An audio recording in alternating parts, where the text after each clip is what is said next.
एक बूढ़ी अम्मा, local train की भीड़ और कांपती हुई आवाज, भगवान के नाम पर कुछ दे दे। बूढ़ी अम्मा की लाचारी ने साधना का दिल दहला दिया। उनके चेहरे की झुर्रियों में छुपा था एक ऐसा राज जो रोंगटे खड़े कर दे। आखिर क्या थी वो मजबूरी जिसने एक रानी को ट्रेन की भिखारिन बना दिया। दोस्तों, बहुत ही भावुक कर देने वाली कहानी है। आइए जानते हैं पूरी कहानी इस वीडियो में। पर वीडियो में आगे बढ़ने से पहले आप सभी से एक ही रिक्वेस्ट है कि वीडियो को लाइक कर दीजिए और चैनल को भी सब्सक्राइब कर दीजिए ताकि मेरा हौसला बढ़ता रहे। दोस्तों, मेरा नाम है तबस्सुम खातून और आप सभी का मेरे चैनल पर स्वागत है।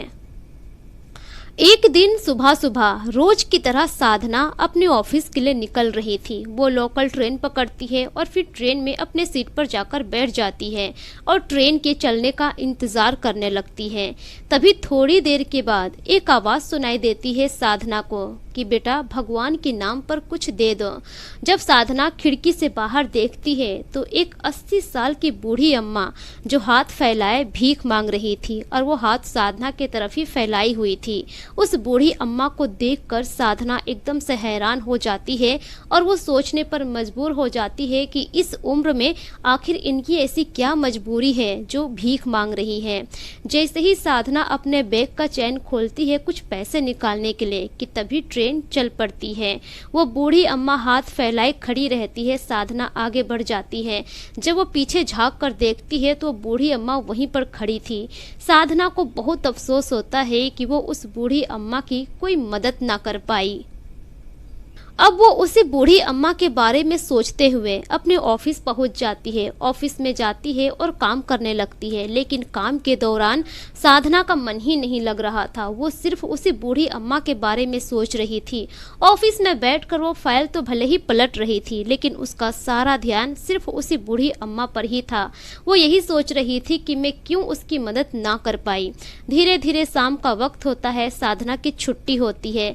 फिर से वो लोकल ट्रेन पकड़ती है और उसी स्टेशन पर आकर उतरती है। साधना जैसे ही वहां पर उतरती है पहले वो उसी बूढ़ी अम्मा को ढूंढने लगती है। पूरे स्टेशन को ढूंढती है। पूरे स्टेशन में ढूंढने के बाद एक कोने में वो बूढ़ी अम्मा दिखाई देती है जो कि एक कोने में लेटी हुई थी। साधना उस बूढ़ी अम्मा के पास जाती है और पूछती है कि अम्मा, आप ठीक तो है ना? मुझे माफ़ कर दीजिए, सुबह मैं आपको कुछ नहीं दे पाई। अब जो बूढ़ी अम्मा थी वो कहती है कि बेटा, क्या कर सकते हैं, ट्रेन भी चल पड़ी थी। बहुत सारे लोग कुछ ना कुछ देना चाहते थे लेकिन दे नहीं पाए। बेटा, सुबह से मैं भूखी हूँ, बहुत भूख लगी है, बस इसी वजह से मैं यहाँ पर लेटी हुई हूँ। अब उठकर बैठने की भी हिम्मत नहीं है। जब साधना इतना सुनती है उसी वक्त जाती है एक दुकान पर जहाँ पर गरम गरम पूरी तल रही थी। वहाँ से साधना पूरी सब्जी खरीदती है, एक पानी का बोतल खरीदती है और फिर बूढ़ी अम्मा के पास जाती है और कहती है कि अम्मा, ये लीजिए, अब खा लीजिए। अब बूढ़ी अम्मा किसी तरह उठकर बैठती है और फिर खाने लगती है। साधना को उस वक्त बहुत ही दया आती है। साधना यही सोचने लगती है कि आखिर ऐसी इनकी क्या मजबूरी है जो यहाँ पर ये भीख मांग रही है। लेकिन तभी उसी वक्त साधना के पति का फोन आ जाता है। उसका पति कहता है कि इतना लेट हो गया, कहाँ हो तुम? साधना कहती है कि बस मैं अभी घर पहुँचती हूँ। साधना को बात करने का मौका ही नहीं मिलता है। वो अम्मा से कहती है कि अम्मा, आप खा लीजिए, मैं फिर कभी आपसे मिलूंगी। इतना कहकर वो चली जाती है अपने घर। अब जैसे ही साधना घर जाती है, साधना का पति आकाश उससे पूछता है कि कहाँ थी इतनी देर? कभी तो तुम इतना देर नहीं करती हो, वक्त पे तुम घर पहुँच जाती हो, आज कहाँ थी? अब साधना कहती है कि देखो, ऐसी ऐसी बात है। उस बूढ़ी अम्मा के बारे में सारी बातें बताती है और कहती है कि मैं उन्हीं को खाना खिला रही थी। साधना की बातों को सुनने के बाद आकाश गुस्सा हो जाता है और आकाश कहता है कि यार, तुम भी क्या कर रही हो?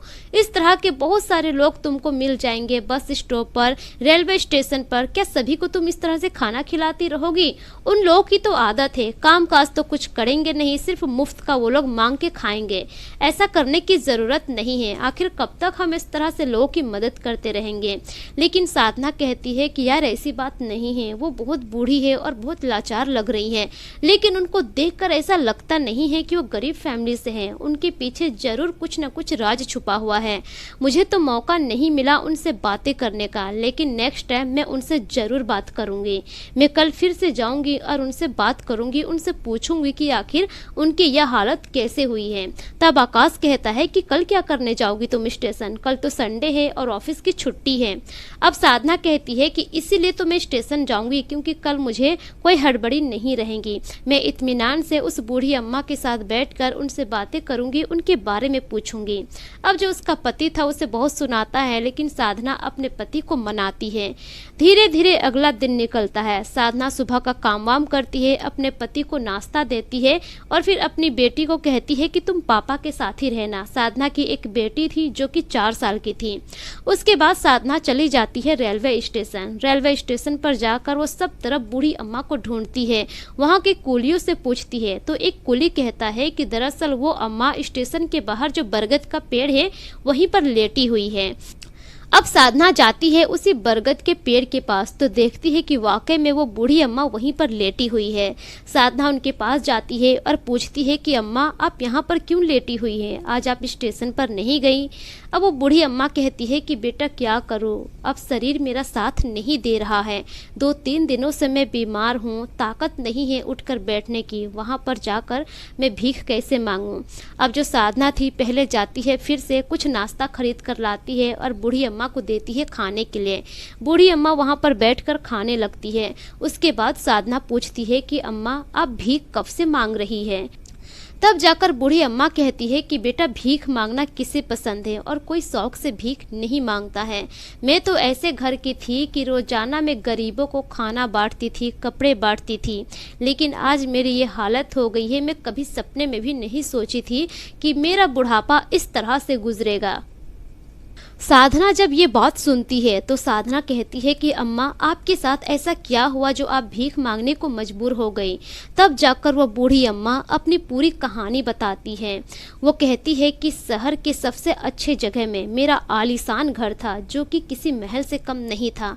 मेरे परिवार में सभी लोग थे। मेरे सास ससुर मुझे बहुत अच्छी तरह से मानते थे, अपनी बेटी की तरह प्यार करते थे। मेरे पति का पुश्तैनी बिजनेस थी, पुश्तैनी जमीनें थी, घर में किसी चीज की कोई कमी नहीं थी। शादी के 2 साल के बाद मुझे माँ बनने का सौभाग्य प्राप्त हुआ। जब मैं पहली बार माँ बनी तो एक बेटे को जन्म दी जिसका नाम था नीरज। जब मेरा बेटा जन्म लिया तो मेरी सास मुझसे बहुत खुश हुई, घी के लड्डू बंटवाई, पूरे गांव में सभी गरीबों को कपड़े बंटवाई। मेरे घर में बहुत सारे नौकर चाकर काम किया करते थे। धीरे धीरे ऐसे ही समय गुजरा और 2 साल के बाद मैंने और एक बेटे को जन्म दिया जिसका नाम था संजय। दोनों बेटे के आने से मेरी जिंदगी पूरी तरह से बदल गई। मेरे सास ससुर मुझे और भी ज़्यादा मानने लगे। मेरे पति तो पहले से मुझसे प्यार किया करते थे, लेकिन दोनों बेटे के आने के बाद और भी ज़्यादा प्यार करने लगे। मैं अपने दोनों बच्चों की परवरिश में बिजी हो गई। धीरे धीरे ऐसा ही समय गुजरा। दोनों बेटे बड़े हुए, दोनों स्कूल की पढ़ाई कर रहे थे, लेकिन बीच में ही दोनों को क्या हुआ, दोनों स्कूल की पढ़ाई छोड़ दिए और दोनों गलत संगत में पड़ गए। दोस्ती यारी में दोनों इस तरह से बिगड़ गए कि सिगरेट पीना, दारू शराब पीना और लड़कों के साथ अड्डेबाजी करना, यही सब में दोनों बिजी हो गए। अब बेटों को बिगड़ते देख मेरे जो सास ससुर थे उन लोगों की हालत खराब हो गई। वो दोनों परेशान रहने लगे कि आखिर इस तरह से दोनों बच्चे बिगड़ जाएंगे तो इस खानदान का क्या होगा, इस घर को आगे कौन बढ़ाएगा, इस बिजनेस को आगे कौन बढ़ाएगा। इसी वजह से परेशान होकर पहले तो मेरे ससुर की मौत हुई। ससुर की मौत के कुछ महीनों के बाद मेरे सास की भी मौत हो गई। अब सास ससुर की मौत के बाद मेरे पति और हम दोनों ही रह गए थे उस घर में दोनों बच्चों के साथ। अब हम दोनों भी परेशान रहने लगे कि आखिर दोनों बच्चे इस तरह से बिगड़ जाएंगे तो इस घर का क्या होगा, बिजनेस को आगे कौन बढ़ाएगा। मेरे पति इसी सब में हमेशा परेशान रहते थे। अब जो भी बिजनेस था उसको सिर्फ मेरे पति ही अच्छे से चलाया करते थे। धीरे धीरे ऐसे ही समय गुजरा, लेकिन बीच में मेरे पति की भी तबीयत खराब होने लगी। मेरे पति ने ये कहा कि बेटों की शादी करवा देते हैं ताकि वो लोग सुधर जाएंगे, जिम्मेदारी का एहसास होगा और अपने बिजनेस को अच्छे से चलाएंगे। पति के कहने पर हमने 2 लड़कियां ढूंढी और दोनों की शादी एक ही साथ करवाई, लेकिन दोनों बहुएं गरीब घर से थी। जब वो हमारे घर में आई और इतने सारे दौलत देखी तो दोनों को लालच आ गया। अब दोनों बहुएं मिलकर अपने अपने पति को कब्जे में करने लगी और जो भी माल दौलत होते थे दोनों अपने अपने मायके भेजने लगी।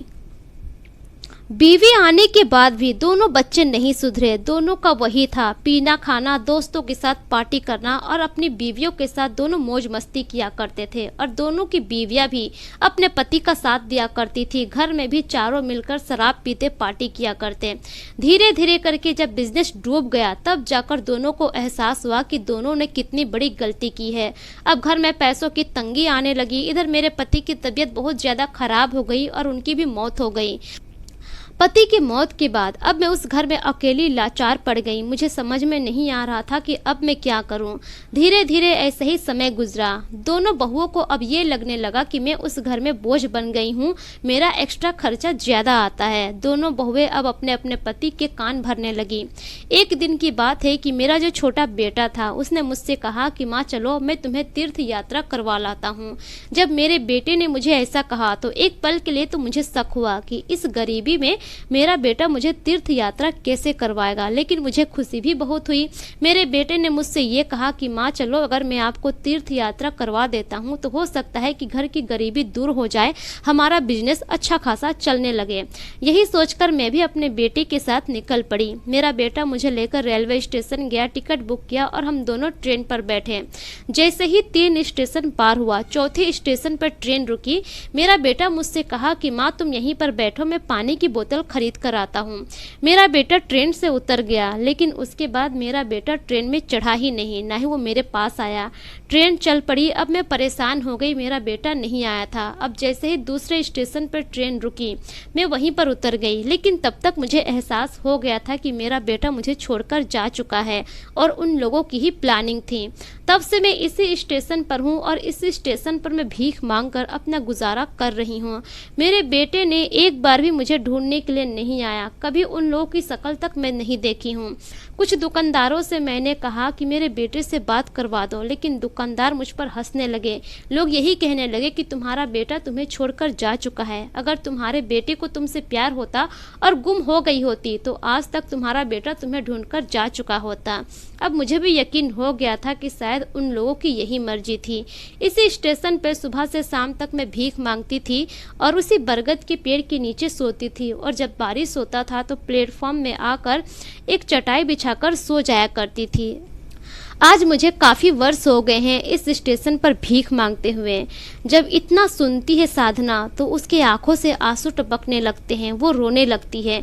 अब साधना कहती है कि अम्मा क्या आपके घर का एड्रेस आपको पता है, मैं आपको आपके घर छोड़ देती हूँ। अम्मा कहती है कि नहीं, अब मेरी मौत भी हो जाएगी तब भी मैं उस घर में कदम नहीं रखूँगी। मैं जैसे जी रही हूँ मुझे यहीं पर जीने दो। साधना को बहुत बुरा लगता है। उस अम्मा से बातचीत करने के बाद साधना अपने घर चली जाती है। साधना के मन में भी बहुत सारे ख्याल आ रहे थे। घर जाने के बाद साधना अपने पति से बातचीत करती है और अपने पति से कहती है कि वो अम्मा अच्छे घराने की थी, लेकिन उनके बेटे ने उनके साथ बहुत बड़ा धोखा किया। आखिर बेटे ऐसा क्यों करते हैं? माँ बाप यही सोचकर अपने बेटे की परवरिश करते हैं, काबिल बनाते हैं कि बुढ़ापे में बेटे ही सहारा बनेंगे, लेकिन बुढ़ापा आते ही बेटे क्यों बदल जाते हैं। साधना अपने पति से कहती है कि मैं चाहती हूँ कि उस अम्मा को मैं अपने घर पे रखूँ।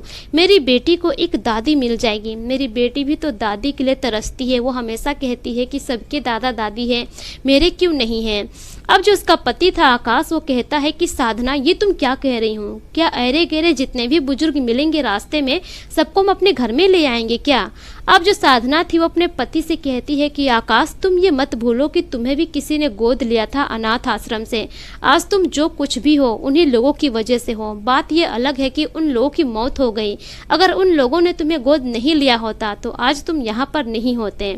तब जाकर आकाश को रियलाइज होता है और आकाश कहता है कि साधना तुम सही कह रही हो, कल हम जाएंगे और उस अम्मा को लेकर आएंगे। अब धीरे धीरे अगला दिन निकलता है। साधना अपने पति और बेटी के साथ जाती है स्टेशन। रास्ते में साधना अपनी बेटी से कहती है कि तुम्हारे लिए हम दादी लेने जा रहे हैं। आज के बाद तुम भी दादी के साथ खेलोगी, दादी के साथ घंटों घंटों वक्त गुजारोगी। साधना की बेटी भी बहुत खुश होती है और कहती है कि हाँ माँ, मुझे दादी चाहिए। दोनों पति पत्नी अपने बच्ची के साथ स्टेशन पहुंचते हैं। स्टेशन पर जैसे ही जाते हैं वो लोग देखते हैं कि स्टेशन पर भीड़ लगी हुई है। अब जैसे ही वो लोग उस भीड़ के सामने जाते हैं, सामने देखती है कि वही अम्मा पड़ी हुई है, उनका शव पड़ा हुआ है। साधना उस अम्मा को देखकर एकदम से रोने लगती है। कुछ लोगों से पूछती है तो सभी बताते हैं कि ये बहुत ज़्यादा बीमार थी और बीमारी की वजह से ही इनकी मौत हो गई है। साधना अपने पति के गले लगकर रोने लगती है। जब साधना रो रही होती है तो उसकी बेटी अपनी माँ को देखकर वो भी फूट फूट कर रोने लगती है। आकाश किसी तरह से अपनी पत्नी साधना और अपनी बच्ची को संभालता है। उसके बाद आकाश अपनी पत्नी से कहता है कि अम्मा मेरे घर में नहीं जा पाई तो क्या हुआ, इनका जो अंतिम संस्कार है पूरे रीति रिवाज के साथ हम करेंगे। उसके बाद आकाश पुलिस से परमिशन लेता है, उस अम्मा की शव को ले जाता है और पूरे रीति रिवाज के साथ अंतिम संस्कार करता है। लेकिन उसके बाद जो साधना थी अपने पति से कहती है कि भले हमारा कोई बेटा नहीं है, लेकिन जो हमारी एक औलाद है इसे इतने अच्छे से परवरिश करेंगे, इतना अच्छा संस्कार देंगे कि कभी ये हमें इस तरह से छोड़ने के लिए भी ना सोचें। अब जो आकाश था अपनी पत्नी से कहता है कि होते हैं कुछ बच्चे ऐसे, माँ बाप पालते पोसते हैं, काबिल बनाते हैं, लेकिन वही बच्चे जब उनके माँ बाप बुढ़ापे की दहलीज में चले जाते हैं तो बहक कर वो लोग इस तरह का कदम उठाते हैं। कोई तो अपने माँ बाप को वृद्धाश्रम में छोड़ देता है तो कोई इसी तरह से बीच रास्ते पर ही छोड़ देते हैं। लेकिन जो मेरी बेटी है, मेरी बेटी ऐसा कभी नहीं करेगी, क्योंकि हम लोग अच्छी परवरिश देंगे।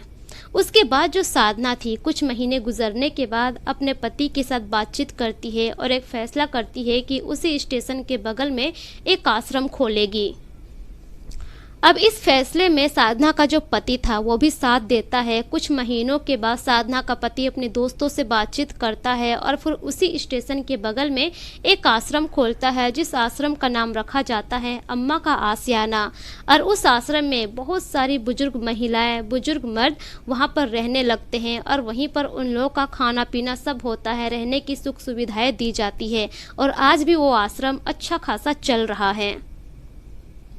तो दोस्तों ये थी उस बुजुर्ग अम्मा की कहानी। आप लोगों को ये कहानी कैसी लगी अपनी राय कमेंट सेक्शन में ज़रूर दीजिए और ज़रा भी अच्छी लगी तो अपने दोस्तों और रिश्तेदारों के साथ ज़रूर शेयर कीजिए। यह एक सच्ची घटना से प्रेरित काल्पनिक कहानी है। इस कहानी में सभी पात्र के नाम बदल दिए गए हैं। मेरा मकसद किसी की भी भावनाओं को ठेस पहुंचाना नहीं है, बल्कि मेरा मकसद आप सभी को सतर्क करना है, जागरूक करना है, ताकि आप अपना और अपने फैमिली का ख्याल रख सकें। मेरे पिछले वीडियोस में जितने भी लोग कमेंट किए हैं उनके नाम कुछ इस प्रकार से हैं। जय सिंह सोनीपत हरियाणा से, सुरजीत सिंह यूएसए से, मोहम्मद अमजद अहमद कुशीनगर उत्तर प्रदेश से, मोंटी चंडीगढ़ से, असलम साद गोपालगंज बिहार से, मुकेश कुमार रजक कोटला नई दिल्ली से, संजय बहादुर गढ़ हरियाणा से, अबू सैफ अंसारी कुवैत से, अयूब अंसारी यूपी से, शिवनंदन सिंह। दोस्तों अगर आप लोग भी अपना नाम मेरी वीडियोस में सुनना चाहते हैं तो अपना नाम और अपने राज्य का नाम कमेंट सेक्शन में ज़रूर लिखें, ताकि मैं अपनी अगली वीडियो में आप सभी का नाम ले सकूं। मिलेंगे फिर एक नई कहानी के साथ, तब तक के लिए शुक्रिया। जय हिंद।